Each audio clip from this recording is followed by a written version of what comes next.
আসসালামু আলাইকুম বন্ধুরা, এনকে ফুড রকমারি তোমাদেরকে স্বাগত। আবার চলে এসেছি একটু অন্যরকম রান্না নিয়ে।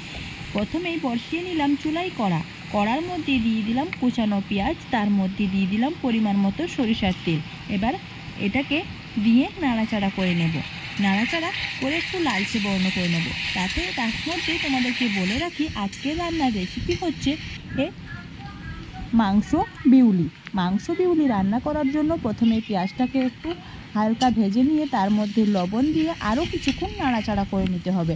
তারপর এখানে নাড়াচাড়া পেঁয়াজটা একদম যখন গলে আসবে, এখানে কয়েক টুকরো আলু ভালোভাবে ভেজে নিয়ে পেঁয়াজের মধ্যে দিয়ে দিতে হবে। এবার এই পেঁয়াজের মধ্যে আলুটা না দিলেই বরঞ্চ ভালো হয়, আমি দিয়ে নিয়েছি, একটু কষিয়ে নিলাম। কষিয়ে নেওয়ার পর আবারও কিন্তু আলুগুলোকে আমি তুলে নেব। এখানে দিয়ে দিচ্ছি বুট বিউলি, ভালোভাবে ভিজিয়ে কিন্তু এটাকে দিয়ে দিলাম। এটা কিন্তু সেদ্ধ করে চাইলে তোমরা সেদ্ধ করে নিতে পারো, যেহেতু মাংসটা বেশি সেদ্ধ হয়ে গেলে যারা খেতে পারো না তারা এটাকে কিন্তু আগে থেকে সেদ্ধ করে নিতে পারো বিউলিটা। এবার এই মাংসটা পরিষ্কার করে কেটে ধুয়ে নিয়েছি। এবার এটার মধ্যে লবণ আর হলুদ দিয়ে ভালোভাবে মেখে নেব হাত দিয়ে চটকে। তারপর এটাকে গরম তেলে দিয়ে একটু লালচে বর্ণ করে ভেজে নেব।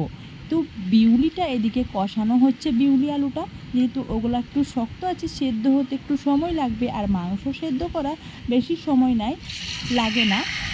যেহেতু আমি এটা তেলে দিয়ে আগে সেদ্ধ করে নিচ্ছি, ভাজা যেহেতু মাছ ভাজার মতো করে নেব। এই যে তেলের মধ্যে দিয়ে এটাকে একদম ভাজা হয়ে যাবে, তখন তুলে নেব। আর এইখানে মশলাটা কষানোর জন্য দিয়ে দিচ্ছি জিরের গুঁড়ো, হলুদের গুঁড়ো আর লঙ্কার গুঁড়ো। এই শুকনো পাউডার দিয়ে দিলাম। চাইলে এটা তোমরা গরম পানিতে গুলেও কিন্তু দিয়ে দিতে পারো। এবার এটাকে ভালোভাবে কষিয়ে নেব। এখানে দিতে হবে আদা রসুন বাটাটা দিতে আমি ভুলে গেছি, তোমরা কিন্তু মিস করো না। আদা রসুন বাটাটা এই কষানোর মধ্যে দিয়ে দিও। আর এখানে যদি লাগা ভাব থাকে তাহলে অল্প সামান্য পানি ব্যবহার করে দিয়ে দেবো। দেখো শেষ পর্যায়ে দিলাম আমি আদা রসুন বাটা। এবার এটাকে দিয়ে ভালোভাবে কষিয়ে নেব। লাগা ভাব থাকলে অল্প সামান্য পানি দিয়ে এটাকে ভালোভাবে কষাতে হবে। দেখো একদমই তরে জল ছিল না, তাই আমি এটাকে অল্প সামান্য পানি দিয়ে এটাকে কষিয়ে নিচ্ছি। আর এই যে কষানো আলুগুলোকে তুলে নিয়েছি। এবার এটার মধ্যে আরও কিছু পানি দিয়ে এবার কলাই যেগুলো আছে বুট বিউলি, এই বুট বিউলিগুলোকে সেদ্ধ করে নেব। বুট বিউলি বা কাবলি বিউলিও দিতে পারো। বুট বিউলি মাংস রান্না খেতে অসম্ভব মজাদার। তোমরা আমাদের কাছে না হলে আমি তোমাদেরকেও এই বুট বিউলির রান্না টেস্ট করাতাম, খেতে কিন্তু অসম্ভব মজা লাগে। তোমরা একবার হলেও বাড়িতে বানিয়ে দেখো, কিন্তু বন্ধুরা খেতে অসম্ভব ভালো লাগবে। এবার এই মাংসের মধ্যে দিয়ে দিয়েছি আলুগুলোকে। এবার এই কষানো বুট বিউলির মধ্যে আমি দিয়ে দেব মাংস আর আলুগুলোকে। আর তার আগে তোমাদেরকে দেখিয়ে দিচ্ছি কতটা সুন্দরভাবে আমি ভেজে নিয়েছি। দেখো আলুগুলো যত সুন্দর ভেজেছি, মাংসগুলোও ঠিক তত সুন্দরই কিন্তু ভেজে নিয়েছি।